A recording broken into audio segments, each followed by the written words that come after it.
Sahabat fisika, materi yang akan dibahas kali ini adalah materi tentang arus bolak-balik yang biasa kita kenal dengan AC.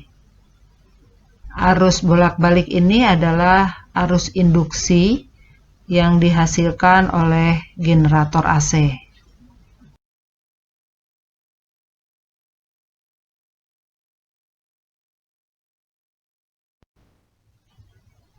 Generator AC terdiri dari dua bagian penting, yaitu rotor dan stator.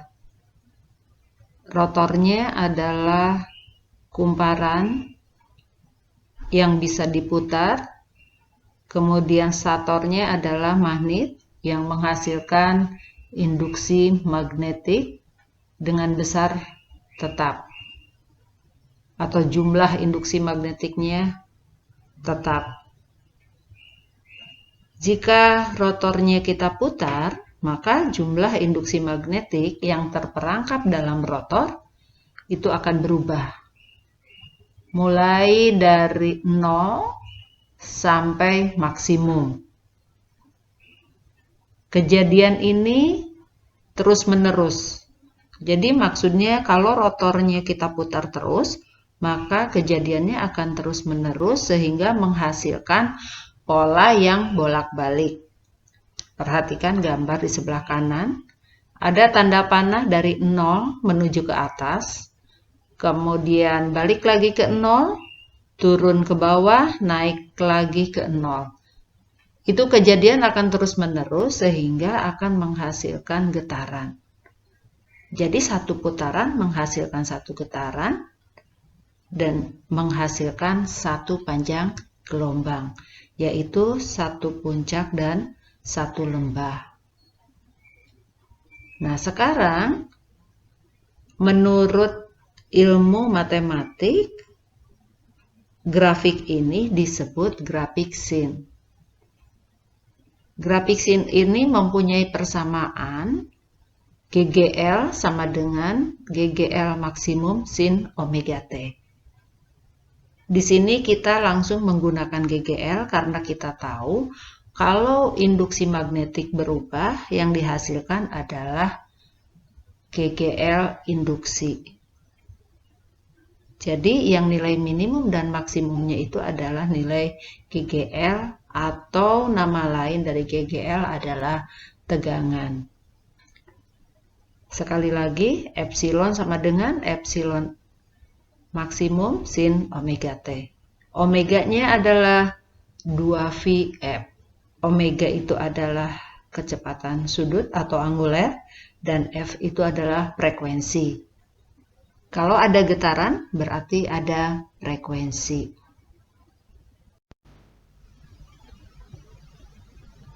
Di sini ada dua grafik yang berwarna merah dengan berwarna biru. Yang merah adalah kepunyaan kuat arus dan yang biru kepunyaan GGL. Yang di sini kita ganti istilahnya dengan V. GGL itu sama dengan tegangan. Jadi untuk grafik V, persamaannya adalah V sama dengan Vm sin omega T, sementara I sama dengan Im sin omega T. Jadi antara V dan I itu mempunyai sudut fase yang sama. Jika kuat arus dan tegangan diukur dengan alat ukur, misalnya kuat arus diukur dengan ampermeter, maka di sana akan terlihat nilai tetap. Padahal untuk AC ini atau arus bolak-balik ini nilainya tidak tetap. Kuat arus itu bisa berubah dari mulai 0 sampai nilai maksimum sesuai dengan grafik. Begitupun untuk tegangan. Tegangan pun jika diukur dengan voltmeter, maka akan didapat nilai yang tetap. Nah, nilai tetap itu disebutnya nilai efektif. Jadi, angka-angka yang didapatkan oleh alat ukur ampere meter adalah I efektif yang nilainya IM dibagi akar 2, sementara tegangan yang menggunakan voltmeter didapat nilai V efektif yang besarnya Vm dibagi akar 2. Selanjutnya, bagaimana kalau sumber AC itu dirangkaikan dengan resistor? Seperti pada gambar, untuk memahami rangkaian resistor dengan AC, kita menggunakan fasor. Gambar yang di bawah itu ada gambar vektor yang kita sebut dengan fasor. Di sini I dan VR itu tegangan pada resistor, mempunyai fasor yang sama, artinya fasenya sama. Berapa nilai VR? VR itu sesuai dengan hukum Ohm, yaitu VR sama dengan I dikali R.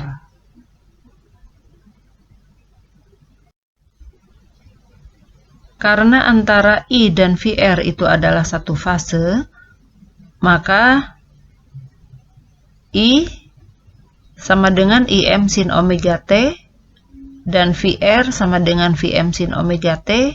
Grafiknya seperti yang disajikan di sini. Silakan diperhatikan baik-baik.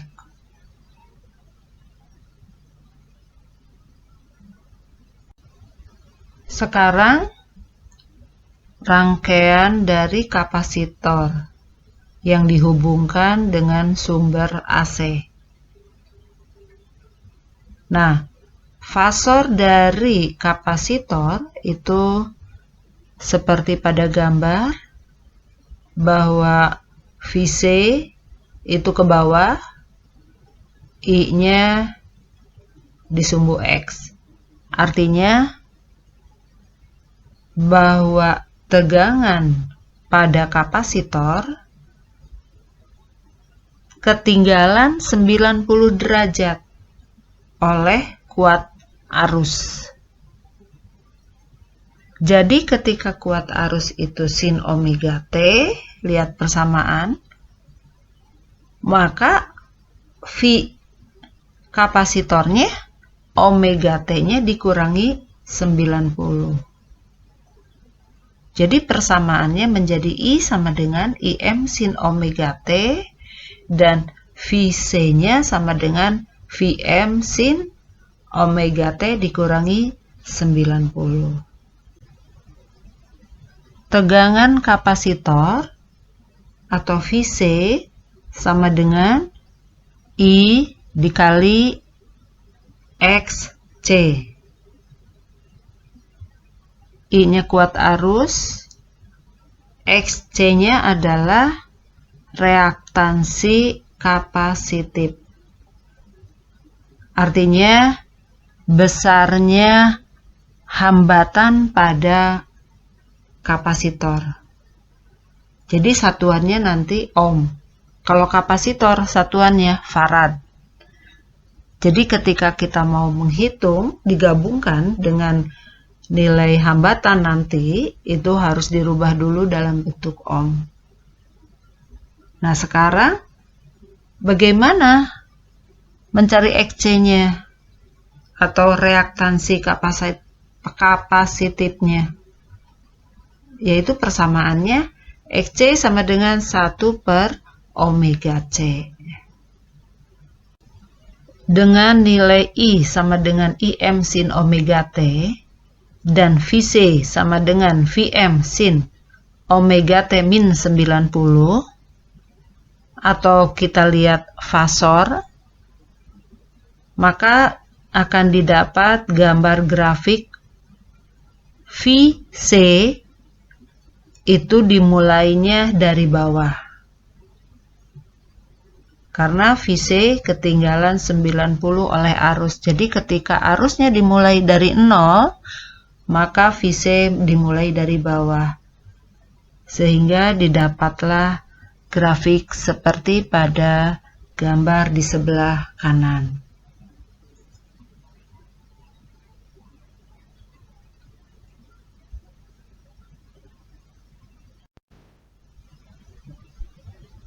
Nah, sekarang induktor pada rangkaian AC. Induktor itu kumparan. Simbolnya adalah L. Satuannya Henry.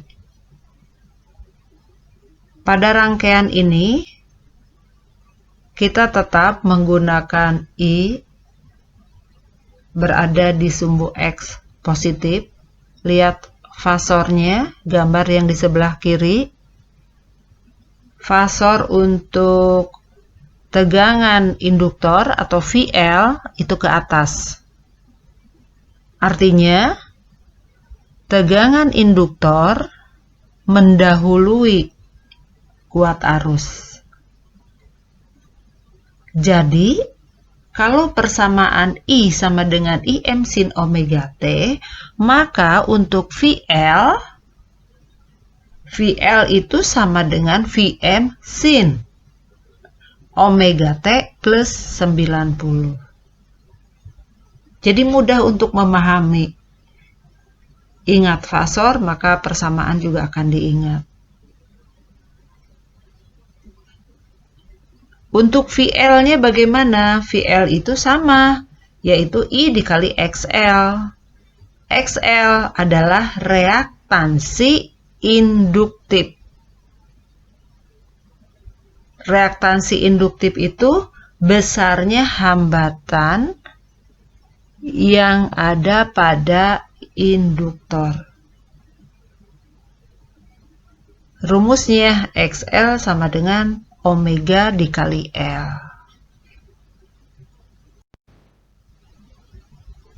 Jadi, grafik sin untuk VL dimulai dari atas sesuai dengan fasor atau persamaan bahwa VL sama dengan Vm sin omega T plus 90. Jadi ketika I-nya masih 0, maka VL sudah maksimum. Makanya istilahnya tegangan induktor mendahului kuat arus. Sekarang kita mempunyai rangkaian seri dari R, L, dan C, yaitu R-nya resistor, L-nya induktor, C-nya kapasitor. RLC ini dihubungkan dengan sumber tegangan bolak-balik.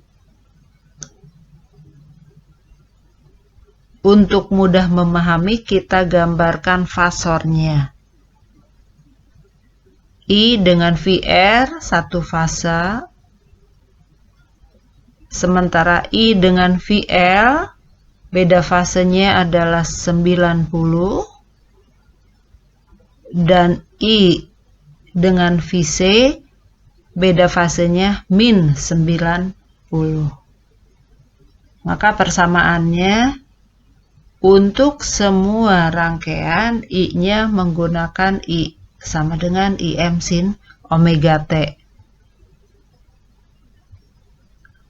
V sama dengan Vm sin omega T. VR maksudnya. Kemudian VC-nya sama dengan Vm sin omega T min 90 dan VL-nya sama dengan Vm sin omega T plus 90. Perhatikan dan amati gambar fasor. Di sana ada fasor dari tegangan. VR ada di sumbu X positif, kemudian VL di sumbu Y positif, dan VC di sumbu Y negatif. VL dan VC itu mempunyai resultan Vx. Jadi Vx itu adalah VL dikurangi VC. Maka kita fasor menjadi sederhana, yaitu VR dan Vx. VR dan Vx dijumlahkan secara vektor, yang gambar resultannya di sana digambar dengan warna hitam.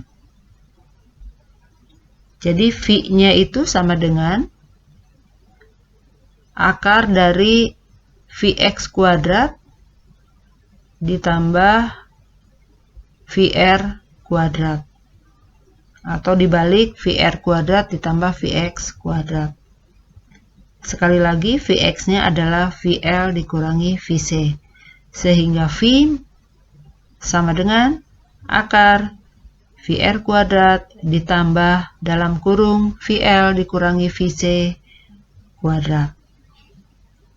Dengan catatan, persamaan I untuk VR, VL, dan VC adalah I sama dengan IM sin omega T. Pada rangkaian seri RLC yang dihubungkan dengan sumber arus bolak-balik,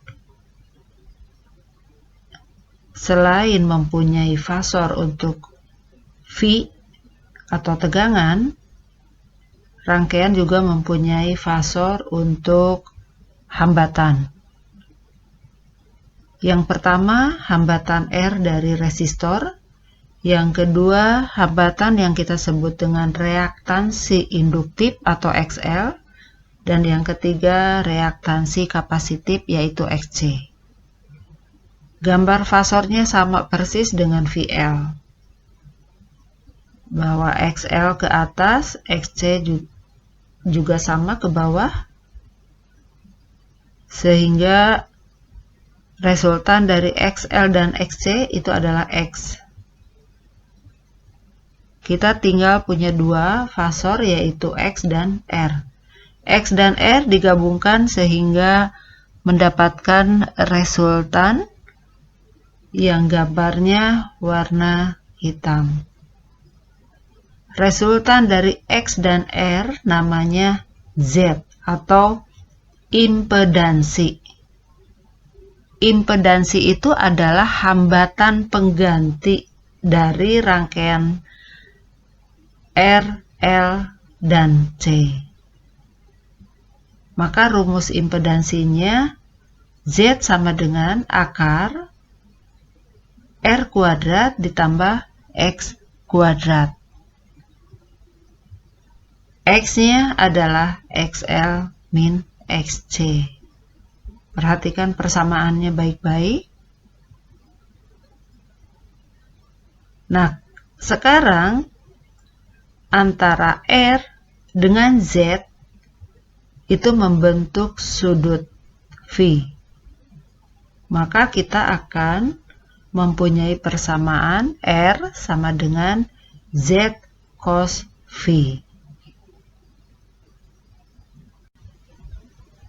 Untuk menghitung daya pada rangkaian RLC, kita lihat fasor antara I dan V. Tadi kita sudah mendapat fasor dari V, yaitu membentuk sudut dengan I sebesar Pi. Jadi untuk mendapatkan persamaan P atau daya yang tadinya rumusnya P sama dengan I dikali V, V-nya di sini bukan V, tapi V yang sejajar dengan I, yaitu V cos Pi. Perhatikan jabaran dari persamaan tersebut. Simak baik-baik. Di sana V-nya kita ganti dengan I kali J. Akhirnya kita dapatkan persamaan P sama dengan I kuadrat Z cos Pi. Jadi P-nya sama dengan I kuadrat dikali R. Tadi sudah dibahas bahwa R itu sama dengan Z cos Pi. Cos Pi itu adalah faktor daya. Sekarang perhatikan gambar fasor di mana XL ke atas, XC ke bawah nilainya sama. Sehingga nilai X itu sama dengan 0. Dengan X sama dengan 0, maka impedansi mempunyai nilai sama dengan hambatan resistor.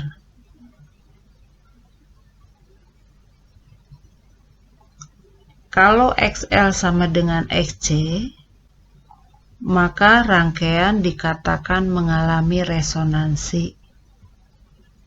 Jadi frekuensi yang terjadi juga namanya frekuensi resonansi.